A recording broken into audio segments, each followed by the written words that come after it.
ইরানের ওপর মার্কিন ইসরায়েলি আগ্রাসনের 1 মাস পার হয়েছে।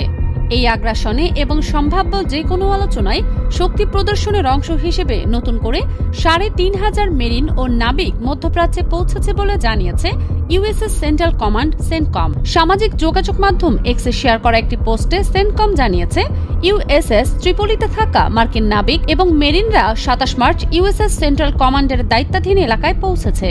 এই মেরিন সেনারা মধ্যপ্রাচ্যে আগে থেকে মোতায়েন থাকা ৫০,০০০ মার্কিন সেনার সঙ্গে যুক্ত হবে। যুক্তরাষ্ট্রের এই পদক্ষেপ এমন জল্পনা বাড়িয়ে দিয়েছে ওয়াশিংটন ইরানের অভ্যন্তরে স্থল অভিযানের প্রস্তুতি নিচ্ছে। ওরাল স্ট্রিট জার্নাল জানিয়েছে তাদের সম্ভবত ইরানের মূল ভূখণ্ড এবং ইরানি উপকূলের অদূরে গুরুত্বপূর্ণ তেল রপ্তানি টার্মিনাল খার্ক দ্বীপের আক্রমণাত্মক দূরত্বের মধ্যে মোতায়েন করা হবে। এরই মাঝে যুক্তরাষ্ট্রের কর্মকর্তাদের বরাতে ওয়াশিংটন পোস্ট জানিয়েছে ইরানে কয়েক সপ্তাহব্যাপী স্থল অভিযানের প্রস্তুতি নিচ্ছে পেন্টাগন। সে লক্ষ্যেই মার্কিন মেরিন মধ্যপ্রাচ্যে পৌঁছতে শুরু করেছে। ওয়াশিংটন পোস্টকে নাম প্রকাশ না করার শর্তে মার্কিন কর্মকর্তারা জানান সম্ভাব্য স্থল অভিযান পূর্ণমাত্রার হবে না, বরং এতে বিশেষ বাহিনী ও প্রচলিত পদাতিক সেনাদের সমন্বয়ে ছোট আকারের অভিযান বা রেইড হতে পারে। এই পরিকল্পনাগুলো কয়েক সপ্তাহ ধরেই তৈরি করা হচ্ছে। তবে হোয়াইট হাউসের press secretary Karoline Leavitt Washington পোস্টের প্রতিবেদনের ভিত্তিতে এক বিবৃতিতে বলেন, প্রেসিডেন্টের জন্য সর্বোচ্চ বিকল্প প্রস্তুত রাখা পেন্টাগনের দায়িত্ব। এর মানে এই নয় যে প্রেসিডেন্ট কোনো সিদ্ধান্ত নিয়ে ফেলেছেন। গত 1 মাসে প্রশাসনের ভেতরে আলোচনায় পারস্য উপসাগরে অবস্থিত ইরানের গুরুত্বপূর্ণ তেল রপ্তানি কেন্দ্র খার্ক দ্বীপ দখলের সম্ভাবনা উঠে এসেছে।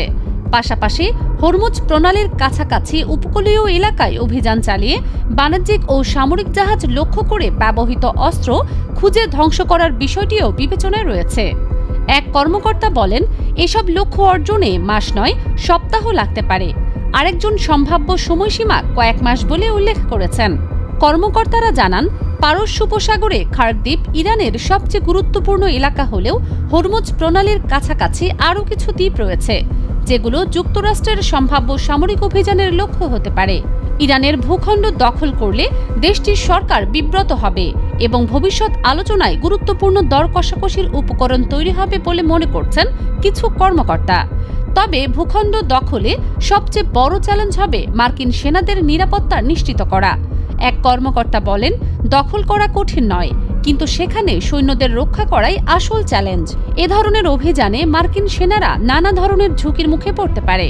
এর মধ্যে রয়েছে ইরানের ড্রোন ও ক্ষেপণাস্ত্র হামলা, স্থল গোলাগুলি এবং ইম্প্রোভাইজড বিস্ফোরক।